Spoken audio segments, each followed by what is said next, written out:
Hello friends, good morning.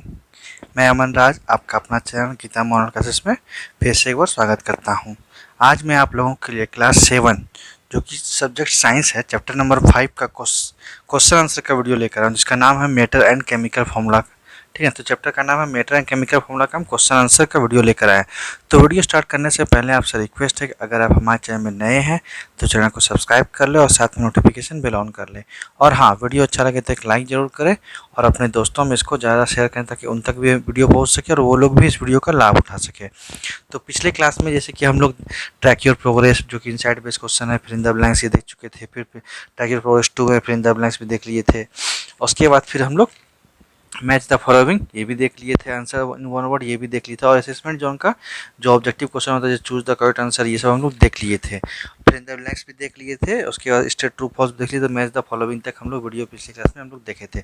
तो आज का जो सेकंड पार्ट है, ये इस चैप्टर का सेकंड पार्ट वीडियो है। तो आज हम लोग देखेंगे answer the following questions in brief. तो ब्रीफ में देखने से पहले आप लोगों से एक बात बताना ये ज़रूरी है कि आप लोग जैसे कि ये वीडियो देख लेते हैं लेकिन कमेंट करके आप लोग बताते नहीं है कि कैसा लगा वीडियो, कैसा लगा क्लास। तो आप लोग नहीं बताइएगा तो कैसे हमको समझ में आएगा कि हाँ हम जो पढ़ा रहे हैं आप लोगों को समझ में आ रहा है। अगर आप लोग अपना फीडबैक या अपना कोई भी सजेशन नहीं देंगे तो कैसे हमको समझ में आएगा। इसलिए आप लोगों को बार बार बोलते हैं कि कमेंट करके ज़रूर आप लोग बताइए कि कैसा लगा क्लास, और आप लोगों को कहीं प्रॉब्लम है, कोई भी दिक्कत है तो ज़रूर आप लोग कमेंट करके बताइए। और नहीं भी कुछ होता है तो भी आप लोग कमेंट करके ज़रूर बताइए कि हाँ सर अच्छा लगा, या जो भी लगा, मतलब इसमें क्वेश्चन में प्रॉब्लम है या फिर जो भी आप लोगों को लगता है, या नहीं तो एक अपना कुछ गुड कोटेशन भी दे सकते हैं ताकि हम लोगों को उससे मोटिवेशन मिले। ठीक है, और आगे नेक्स्ट जो है हम लोगों के लिए मेहनत करने का थोड़ा मन लगे। ऐसा नहीं कि आप लोग कुछ नहीं करें और हम लोग सिर्फ ऐसे ही अंधेरे में बस आप लोगों को पढ़ाते चले, वैसे तो चलता है। आप लोग भी कुछ हम लोग के लिए कमेंट करके या फिर लाइक डिसलाइक कुछ भी आप लोग कर सकते हैं। आप लोगों पे डिपेंड करता है जैसे आप लोग कैसे हैं नहीं है। तो ये कम से कम कमेंट करके बताइएगा ना कि हाँ सर समझ में आया। तो चलिए, ज़्यादा आप लोगों को तो बोलना जरूरी नहीं क्योंकि आप लोग खुद समझदार हैं, आप लोग क्लास 7 के स्टूडेंट हैं। तो चलिए क्वेश्चन से स्टार्ट करते हैं। आज आपका क्वेश्चन आंसर है जैसे कि answer the following question in brief. Brief में क्वेश्चन आंसर हम लोग स्टार्ट करेंगे। तो पहला क्वेश्चन क्या है, name the sub atomic particles present in an atom. आपको क्या कहता है, नेम बताना किसका, सब एटॉमिक पार्टिकल्स जो कि प्रेजेंट है किसमें, एटम में। तो क्या आप लोग बताना है, तो इसका आंसर क्या होगा, सब atomic particles present in atoms are protons, neutrons और इलेक्ट्रॉन्स। जो सब एटॉमिक पार्टिकल्स है जो कि एटम में प्रेजेंट होता है वो कौन कौन सा है, प्रोटॉन्स है, न्यूट्रॉन्स है, इलेक्ट्रॉन्स है। ठीक है, अब आप लोग बोलिएगा सर ये प्रोटॉन क्या होता है, न्यूट्रॉन्स क्या होता है, इलेक्ट्रॉन्स क्या होता है। अगर आप लोग चैनल में नए होंगे तो आप लोग को ये क्वेश्चन राइज होगा। अगर आप लोग पुराने होंगे और कंटिन्यू मेरा वीडियो देखते होंगे तो ये क्वेश्चन कभी राइज नहीं हुआ कि प्रोटॉन क्या है, न्यूट्रॉन क्या है, इलेक्ट्रॉन क्या है। ठीक है, क्योंकि हम पूरा चैप्टर पढ़ाए हैं आप लोगों को, उसमें डिटेल्स में हम लोग समझाए हैं कि क्या होता है प्रोटॉन्स, क्या होता है न्यूट्रॉन्स, क्या होता है इलेक्ट्रॉन्स, और क्या होता है इवन एटम। तो एटम क्या होता है, एटम है आप लोगों का क्या बेसिक, क्या बताइए एटम क्या है। एटम आप लोगों का क्या है, एटम जो है मैटर का बेसिक बिल्डिंग सब्सटेंस ना, क्या है ना। एटम से ही क्या बन के आपका कोई भी मैटर बनता है। ठीक है, और एटम को फिर सब एटॉमिक पार्टिकल्स में डिवाइड करेंगे तो क्या होगा, प्रोटॉन होगा जिसका चार्ज होता है पॉजिटिव, न्यूट्रॉन जो कि न्यूट्रल चार्ज होता है, इलेक्ट्रॉन नेगेटिव चार्ज होता है। और ये प्रोटॉन और न्यूट्रॉन जो होता है न्यूक्लियस में पाया जाता है। प्रोटॉन और इलेक्ट्रॉन का नंबर ऑफ जो होता है, number of proton equal to number of electron होता है किसी भी एटम में। तो ये सब आपको सबको डिटेल्स में बता चुके हैं। ठीक है ना, चलिए अब नेक्स्ट क्वेश्चन देखते हैं। नेक्स्ट क्वेश्चन है, इज गोल्ड एन एलिमेंट और ए कंपाउंड। अब जो गोल्ड है क्या वो एलिमेंट है या फिर कंपाउंड है, क्या है बताइए। आप लोग खुद ये सब आंसर कर सकते हैं। देखिए गोल्ड क्या है, gold is an element because it consist of only one type of atom that is gold atom. Gold क्या है, एलिमेंट है। क्यों, क्योंकि इसमें जो है और सिर्फ एक ही टाइप का एटम पाया जाता है जो कि गोल्ड एटम है। ठीक है, अगर कंपाउंड होता है तो कंपाउंड में क्या होता है, दो से ज़्यादा आइटम पाया जाता है तो भी कंपाउंड होता है, वो भी डिफरेंट रेशियो में। अगर डिफरेंट रेशियो में तो क्या होता है, वो मिक्सचर कहलाता है। और अगर डिफरेंट रेशियो में रहता है तो उसको कंपाउंड कहते हैं। ठीक है ना, तो क्या हो जाएगा, gold is an element because it consist of only one type of atom. ठीक है, चलिए आगे है, right the valencies of copper, nitrogen and sulphur. आपको वैलेंसी बताना किसका, कॉपर का है, नाइट्रोजन का और सल्फर का। The valency of copper are +1 और +2। कॉपर का वैलेंसी क्या है, +1 है और +2 है। कभी कभी कॉपर का वैलेंसी +1 कंसिडर करते हैं, कभी कभी 2 कंसिडर करते हैं, क्योंकि कॉपर जो होता है दो फॉर्म में पाया जाता है, कॉपर 1 और कॉपर 2 में होता है। कुप्रा ये बोला जाता है, आप लोग देखिएगा, वो इसको बोलते हैं, इसीलिए इसका वैलेंसी कितना है, +1 और +2 है, ठीक है। उसके बाद वैलेंसी ऑफ नाइट्रोजन इज -3, और नाइट्रोजन का वैलेंसी कितना है, -3 है। And valency of sulphur is -2, और जो सल्फर का वैलेंसी कितना है, -2। तो इसका आंसर हो जाएगा the valency of copper are +1 और +2, valency of nitrogen is -3 and valency of sulphur is -2, ठीक है। आप लोग को राइज होता होगा क्वेश्चन कि सर वैलेंसी क्या होता है। वैलेंसी क्या होता है, वैलेंसी है combining capacity of an element, इसको क्या बोलते हैं, वैलेंसी, ठीक है। उसके क्वेश्चन नंबर 4 देखिए, name the element represented by the symbol Cl, जो एक एलिमेंट का नाम बताइए, मतलब उस एलिमेंट का नाम बताइए जो कि सिंबल क्या रिप्रेजेंट करता है, Cl। तो Cl किस एलिमेंट को हम लोग रिप्रेजेंट करते हैं Cl से, तो उसका आंसर होगा the element represented by the symbol Cl is chlorine. तो Cl किसको रिप्रेजेंट करते हैं, क्लोरीन को। इसका आंसर होगा the element represented by the symbol Cl is chlorine. तो इसका क्या होगा, क्लोरीन। क्लोरीन को हम लोग किससे रिप्रेजेंट करते हैं, Cl से। आप लोग पढ़े ही होंगे कि सिंबल का जो केमिकल सिंबल होता है वो क्या करते हैं, रिप्रेजेंट करता है, कौन साइंटिस्ट ने ये किया था पहले, क्या पिक्चोरियल फिगर रिप्रेजेंटेशन करता था, इनसे फिर क्या किया था, एब्रीविएशन फॉर्म में रिप्रेजेंट करने लगा, कैसे क्या हुआ, आसान हुआ। तो आप लोग चैप्टर पढ़े होंगे, अगर नहीं पढ़े हैं तो आपको लास्ट में मिल जाएगा प्लेलिस्ट, वहाँ से आप लोग पूरा चैप्टर का थ्योरी देख सकते हैं, ठीक है दोस्तों। चलिए आगे है आप लोगों का, name the compound having the chemical formula AgNO3। अब उस कंपाउंड का नाम बताइए जिसमें केमिकल फार्मूला क्या होता है, AgNO3। तो Ag मतलब क्या होता है, सिल्वर होता है, N क्या होता है, नाइट्रोजन होता है, और O3 क्या होता है, ऑक्सीजन को O बोलते हैं। देखिए, the name of the compound having the chemical formula AgNO3 is silver nitrate. NO3 किसको बोलते हैं, silver nitrate, AgNO3 silver nitrate. The name of the compound having the chemical formula AgNO3 silver nitrate, मतलब AgNO3 जो compound है, वो chemical formula जिसके compound का है AgNO3, वो क्या है, वो है सिल्वर नाइट्रेट। सिल्वर नाइट्रेट का केमिकल फार्मूला क्या होता है, AgNO3, ठीक है ना। जिसमें क्या होता है, ये Ag सिल्वर होता है, और क्या कहते हैं, NO3 रेडिकल्स है, इसको नाइट्रेट बोलते हैं। तो इसमें रेडिकल्स में क्या क्या पाया जाता है, नाइट्रोजन और ऑक्सीजन, तो बन के क्या बनता है, नाइट्रेट। तो इसका आंसर हो जाएगा AgNO3 किसका होता है, सिल्वर नाइट्रेट का, ठीक है। उसके बाद क्वेश्चन नंबर 6, क्वेश्चन नंबर 6 में क्या है, name the elements present in MgO। अब Mg में O में कौन सा एलिमेंट प्रेजेंट है, तो आपको बताना है। तो the elements present in MgO are magnesium and oxygen. जो MgO में एलिमेंट प्रेजेंट है वो कौन कौन सा है, वो है मैग्नीशियम एंड ऑक्सीजन। इसमें कितना मैग्नीशियम कितना ऑक्सीजन, ये बताइए। तो आप लोग अगर आप लोग जानते हैं तो कमेंट करके बताइएगा कि कमेंट बॉक्स में कि ये कितना इसमें एटम है, MgO में कितना, क्या क्या एलिमेंट, जैसे कि मैग्नीशियम और ऑक्सीजन एलिमेंट है ना, तो इसमें कितना कितना ये है, ठीक है। आप लोग बताइएगा कमेंट में कि MgO का कितना कितना है। तो name the elements present in MgO। The elements present in MgO are magnesium and oxygen, ठीक है। उसके बाद क्या है, correct the following chemical formula. ये जो केमिकल फार्मूला जैसे ए में दिया AlNO3 होल 3, ये सब का जो करेक्ट फॉर्म में आपको करना है, मतलब ये गलत दिया हुआ है, इसका सही करना है। देखिए AlNO होल 3, ये फॉर्मूला नहीं होता है, इसका फॉर्मूला क्या होता है, AlNO2 होल 3, ठीक है ना। क्या हो जाएगा, AlNO2 होल 3, ठीक है। उसके ZnCl, तो ZnCl नहीं होता है, ZnCl2 होता है। क्या होता है, ZnCl2। उसके KCO3 नहीं होता है, क्या होता है, K2CO3। तो ये सब रॉन्ग है, मतलब सबको करेक्ट करके लिखना है, K2CO3। उसके बाद है Li, मतलब लिथियम, जिसको लिथियम, और LiO, तो ये नहीं होता है, Li2O होता है। क्या होता है, Li2O। और उसके बाद फिर CaSO4 होल होल 4, तो इसका आंसर क्या होता है, CaSO4, ठीक है ना। आप लोग बोलिएगा कि सर इसमें क्या अंतर है। देखिए, ये यहाँ पे क्या होता है, रेडिकल्स का डिनोशन होता है, ये जो क्या कहते हैं ब्रैकेट में रहता है, ब्रैकेट को तोड़ के तो नहीं, ये कंबाइन करके तो ये बनाया, क्या बनाया, CaSO4। तो आप लोग ये पता होगा कि ये कैसे बनता है, आप लोगों को जैसे बताएं ना, वैलेंसी कैसे केमिकल फॉर्मूला बनता है, कैसे ये वैलेंसी लगता है, तो आपको सबको पता ही है एल्युमिनियम का वैलेंसी कितना होता है। इसको सबको करने के बाद सब कुछ ये होता है, आप लोग चैप्टर पढ़े होंगे तो आप लोग समझ में आ गया होगा, ठीक है। तो वापस से देख लेते हैं, AlNO3 का क्या होगा, AlNO2 होल 3 हो जाएगा। ZnCl का क्या हो जाएगा, ZnCl2 हो जाएगा। KCO3 का क्या हो जाएगा, K2CO3 हो जाएगा। LiO का क्या हो जाएगा, Li2O हो जाएगा। CaSO4 का हो जाएगा, CaSO4, ठीक है। चलिए, ये ब्रैकेट मतलब ये भी होता है, ये 4 जो ये दोनों के लिए, बट यहाँ पे SO4 ओनली, मतलब O का 4 होता है, S ओनली 1 है। अब नेक्स्ट क्वेश्चन है आपका, डिफरेंशिएट बिटवीन, डिफरेंशिएट करना है किसके बीच में, mono atomic and poly atomic molecules. Differentiate करना है किसमें, मोनो एटॉमिक और पॉली एटॉमिक मॉलिक्यूल्स में। तो आइए देखते हैं इसका आंसर क्या होगा। तो इसका आंसर है, the number of atoms present in a molecules of an element is 1 is called monatomics. मतलब मोनोटॉमिक्स क्या होता है, जिसमें नंबर ऑफ एटम्स कितना प्रेजेंट हो मॉलिक्यूल्स में, उस एलिमेंट का 1% हो। मतलब कहने की बात ये है कि किसी एलिमेंट के जो मॉलिक्यूल्स बनेगा जिसमें कि नंबर ऑफ एटम्स अगर 1 होगा तो क्या बोलेंगे, मोनोएटॉमिक मॉलिक्यूल्स, ठीक है ना।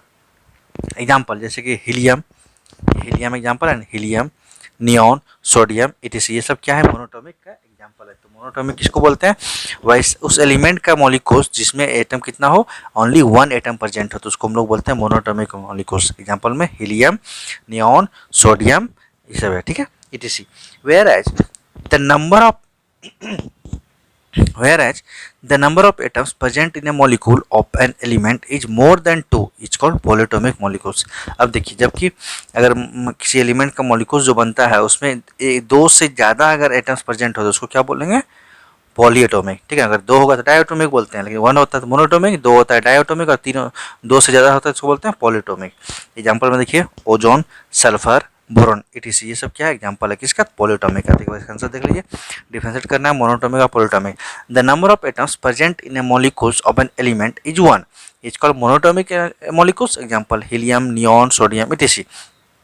Whereas the number of atoms present in a molecules of an element is more than 2 is called polyatomic molecules। Example ozone, sulphur, boron etc.. कहने का मतलब ये है कि मोनोटॉमिक मॉलिक्यूल्स उस मॉलिक्यूल्स को बोलते हैं जो एलिमेंट से बन के बनता है जिसमें कि नंबर ऑफ एटम्स कितना प्रेजेंट हो, ओनली 1 प्रेजेंट हो। जैसे एग्जांपल में हीलियम, नियॉन, सोडियम इटीसी में क्या है, ओनली 1 एलिमेंट एटम प्रेजेंट है। उसके बाद क्या है, जबकि पॉलीएटॉमिक किसको बोलते हैं, वैसा मॉलिक्यूल जिसमें कि एलिमेंट से फॉर्मेशन होता है मॉलिक्यूल्स का जिसमें नंबर ऑफ एटम्स कितना हो, मोर देन 2 हो, उसको क्या बोलेंगे, पॉलीएटॉमिक बोलेंगे, ठीक है दोस्तों। चलिए अब आगे है मिक्सचर एंड कंपाउंड। इसका क्या करना है, differentiate between mixture and compound. Mixture compound का डिफरेंशिएट करना है। तो mixtures are substances in which 2 और more substances are physically mixed together in any proportion, ठीक है। तो मिक्सर क्या है, एक सब्सटेंस है जिसमें 2 और 2 से अधिक सब्सटेंस को फिजिकली मिक्स करते हैं एक साथ, ठीक है, वो भी एनी प्रोपोर्शन, मतलब कोई भी रेशियो में, तो उसको क्या बोलेंगे, मिक्सर। जैसे कि एग्जांपल में एयर एयर क्या है, मिक्सचर है, ठीक है, बहुत सारा गैस मिक्स है, वो भी कोई फिक्स रेशियो में नहीं है, ठीक है। उसके compound, A compound is a substance that is formed when 2 और more elements combined in different ratio. Compound क्या एक सब्सटेंस है जो कि बनता है कैसे, जब 2 और 2 से अधिक एलिमेंट्स कंबाइन होता है एक साथ, वो भी डिफरेंट रेशियो में, केमिकली, वो क्या था, फिजिकली, और ये क्या है, केमिकली, तो उसको बोलेंगे कंपाउंड। जैसे एग्जांपल में देखिए वाटर, वाटर में क्या क्या है, वाटर में आपका वाटर का क्या होता है, केमिकल फॉर्मूला H2O। इसमें क्या है, हाइड्रोजन और ऑक्सीजन मिलके बना है वाटर, वो भी फिक्स रेशियो में H2O। अगर आप H2 की जगह पे आप H2 की जगह पे H कर देंगे और O की जगह पे O2 कर देंगे तो ये कभी नहीं बनेगा वाटर। तो इसका फिक्स प्रोपोर्शन है, मतलब 2 हाइड्रोजन और 1 ऑक्सीजन ही रहेगा तो ही वाटर बनेगा। तो इसका आंसर क्या हो जाएगा, mixtures are substances in which 2 और more substances are physically mixed together in any proportion. Example air. Mixture क्या है, एक सब्सटेंस है जिसमें 2 और 2 से अधिक सब्सटेंस को फिजिकली मिक्स करते हैं, वो भी एनी प्रोपोर्शन में, उसको बोलते हैं मिक्सचर। जैसे एग्जांपल में एयर। और कंपाउंड क्या है, compound is a substance that is found when 2 और more elements combine in different ratio chemically. Example water. Compound क्या है, सब्सटेंस है ये भी जिसमें कि 2 और 2 से अधिक एलिमेंट कंबाइन होता है एक साथ, वो भी डिफरेंट रेशियो में केमिकली, ठीक है, केमिकली कंबाइन होता है ये, वो फिजिकली, ये डिफरेंस है दोनों में। एग्जांपल वाटर, ठीक है। अब नेक्स्ट है differentiate between equation and chemical formula. अब केमिकल इक्वेशन केमिकल फॉर्मूला में डिफरेंशिएट करना है। A chemical equation is a symbolic representation of a chemical reaction और chemical change। chemical equation क्या है, symbolic representation है किसका, chemical reaction और chemical change का, ठीक है। chemical equation क्या है, symbolic representation है chemical reaction और chemical change का, ठीक है। अब chemical formula देखिए क्या होता है, chemical formula is the short form used to represent a molecule of a compound। और chemical formula क्या एक short form है जो कि यूज करता है क्या चीज करने के लिए, रिप्रेजेंटेशन करने के लिए किसी मॉलिक्यूल्स कंपाउंड के मॉलिक्यूल्स को, ठीक है। तो chemical formula is short form used to represent a molecules of a compound, ठीक है ना। तो केमिकल इक्वेशन और केमिकल फॉर्मूला का डिफरेंस क्या है, तो केमिकल इक्वेशन ये symbolic representation of a chemical reaction और chemical change, where a chemical formula is the short form used to represent a molecule of a compound, ठीक है। तो यही इसका आंसर होगा। उसके देखिए क्वेश्चन नंबर 9 क्या है, क्वेश्चन नंबर 9 में है क्लासिफाई द फॉलोइंग सब्सटेंस और एलिमेंट्स कंपाउंड एंड मिक्सचर। ये कुछ सब्सटेंस दिया है जिसको आपको क्लासीफाई करना है, कैसे एलिमेंट्स है, कंपाउंड है, मिक्सचर में, तीन में क्लासीफाई करना है। तो कौन कौन सा एलिमेंट सब्सटेंस दिया है, ब्रोमीन दिया है, गोल्ड दिया है, डस्ट दिया है, डिस्टिल वाटर दिया है, इंक दिया है, मैग्नीशियम क्लोराइड दिया है और हनी दिया है। ये इतना सब्सटेंस दिया है, इसको क्लासीफाई करना है कि कौन सा एलिमेंट है, कौन सा कंपाउंड है, कौन सा मिक्सचर है। तो देखिए इसे क्या करते हैं, सबसे पहले एलिमेंट लिख देते हैं, कंपाउंड लिख देते हैं, मिक्सचर लिख देते हैं, ये लिख देते हैं और उसके नीचे लिख देते हैं कि कौन सा एलिमेंट है, कौन कंपाउंड है, कौन मिक्सचर है। तो एलिमेंट्स में क्या होगा, ब्रोमीन होगा। ब्रोमीन क्या है, एलिमेंट्स है। गोल्ड क्या है, गोल्ड भी एलिमेंट्स है। कंपाउंड में देखिए क्या है, ये जो आपको दिख रहा है डिस्टिल्ड वाटर, ये भी कंपाउंड है क्योंकि फिक्स रेशियो में होता है। और उसके फिर मैग्नीशियम क्लोराइड, ये भी एक कंपाउंड है क्योंकि ये भी फिक्स रेशियो में। उसके फिर मिक्सर, मिक्सर में क्या है, जैसे कि ये डस्ट, डस्ट गंदगी, इसमें कुछ भी मिला होता है। उसके इंक, इंक भी एक मिक्सर है। और उसके बाद हनी, हनी भी क्या है, मिक्सर है क्योंकि प्योर हनी तो मिलता नहीं है, इसलिए ये क्या होगा, एलिमेंट में ब्रोमीन होगा, गोल्ड होगा, कंपाउंड में डिस्टिल्ड वाटर होगा और मैग्नीशियम क्लोराइड होगा, और मिक्सर में होगा आपका डस्ट, इंक और हनी। ठीक है दोस्तों, तो ये इसका आंसर हो जाएगा। उसके बाद क्वेश्चन नंबर 10, क्वेश्चन नंबर 10 में क्या है, what do you understand by balanced chemical equation. आप लोग बैलेंस्ड केमिकल इक्वेशन के बारे में आप लोग क्या समझते हैं, explain with the help of an example. इसको आपको क्या करना है, एक्सप्लेन करना है किसी एग्जांपल के हेल्प से। उसके देखिए आंसर क्या होगा, an equation in which the number of atoms of the elements of reactants and products are equal is called a balanced chemical equation। मतलब वैसा इक्वेशन जिसमें नंबर ऑफ एटम्स और एलिमेंट्स का ऑफ रिएक्टेंट, मतलब reactant side और products are equal, मतलब reactant side और product side का जो नंबर ऑफ एटम्स है किसी भी इक्वेशन का, वो क्या होगा, इक्वल होगा, तो वो क्या हो जाएगा, बैलेंस्ड केमिकल इक्वेशन। एग्जांपल में देखिए, जैसे कि यहाँ Fe+3O2, 4Fe+3O2 equal to 2Fe2O3। अब इसमें आपको नोटिस करना है कि देखिए ये जो पूरा है, ये साइड को क्या बोलते हैं, एनएचएस साइड, मतलब लेफ्ट हैंड साइड, जिसको कि हम लोग बोलते हैं रिएक्टेंट। यही आपका रिएक्शन, मतलब ये दोनों मिलके कंबाइन होने के बाद ये फॉर्मेशन होती है, इसको बोलते हैं प्रोडक्ट। ये राइट हैंड साइड भी बोलते हैं इसको। तो लेफ्ट हैंड साइड में आप लोग देखिए, यहाँ पे कितना 4 आयरन है, Fe मतलब 4 है, और यहाँ पे देखिए 2 और 2, तो ये कितना 4 हो जाएगा। यहाँ पर 4 आयरन है, उसके यहाँ 3 इंटू 2 6 हो जाएगा, तो 6 ऑक्सीजन है। यहाँ पे 3 इंटू 2 ये 6 ऑक्सीजन है। तो दोनों साइड में देखिए, यहाँ 4 आयरन है, यहाँ पे भी 4 आयरन है, यहाँ 6 ऑक्सीजन है, यहाँ पर भी 6 ऑक्सीजन है। तो ये दोनों क्या हो गया, दोनों साइड में एटम्स का जो नंबर है वो इक्वल हो गया, तो इसलिए इसको क्या बोलेंगे, बैलेंस केमिकल इक्वेशन। ठीक है, अब देखिए, the above equation have 4 atoms of iron on RHS side, मतलब राइट साइड में देखिए 4 atom of iron LHS side, और एलएचएस साइड में भी है, and 6 atom of oxygen on RHS side, 6 atom इधर है ऑक्सीजन का, एंड एलएचएस साइड, और एलएचएस साइड में भी 6 एटम है। Hence the above equation is balance. और इससे हम लोग कह सकते हैं कि जो एबव इक्वेशन है, ऊपर का जो इक्वेशन है वो क्या है, बैलेंस्ड है। तो इसका एक बार क्वेश्चन देखिए क्या है, what do you understand by balanced chemical equation, explain with the help of an example. तो इसका आंसर क्या होगा, equation in which the number of atoms of the elements of reactants and products are equal is called balanced chemical equation। तो balanced chemical equation उस equation को बोलते हैं जिसमें कि नंबर ऑफ एटम्स जो है एलिमेंट्स का, वो रिएक्टेंट साइड और प्रोडक्ट साइड का, दोनों साइड का क्या होगा, इक्वल होगा, तो उसको हम लोग क्या बोलेंगे, बैलेंस्ड केमिकल इक्वेशन बोलेंगे। For example 4Fe+3O2 equal to 2Fe2O3। अब देखिए द एबव इक्वेशन, मतलब ये जो इक्वेशन है इसमें क्या है, 4 atoms of iron on RHS side and LHS side. इसमें तो 4 एटम्स ऑफ आयरन या एलएचएस साइड और 4 atom of iron RHS side, ये दोनों क्या इक्वल है। और 6 atom of oxygen, 6 atom of oxygen RHS side and LHS side, देखिए LHS side 6 atom of iron, वो क्या है, इक्वल है। Hence the above equation is balanced. इस तरह से क्या होगा, ये ऊपर का इक्वेशन बैलेंस्ड होगा। ठीक है, तो बैलेंस्ड इक्वेशन क्या होता है वो समझ में आ गया, इस एग्जांपल के साथ भी आप लोग समझ गए होंगे। ठीक है दोस्तों, तो आज वीडियो को यहीं पे स्टॉप करते हैं, और नेक्स्ट क्लास में इसका answer the following question details में लेके वीडियो आएंगे।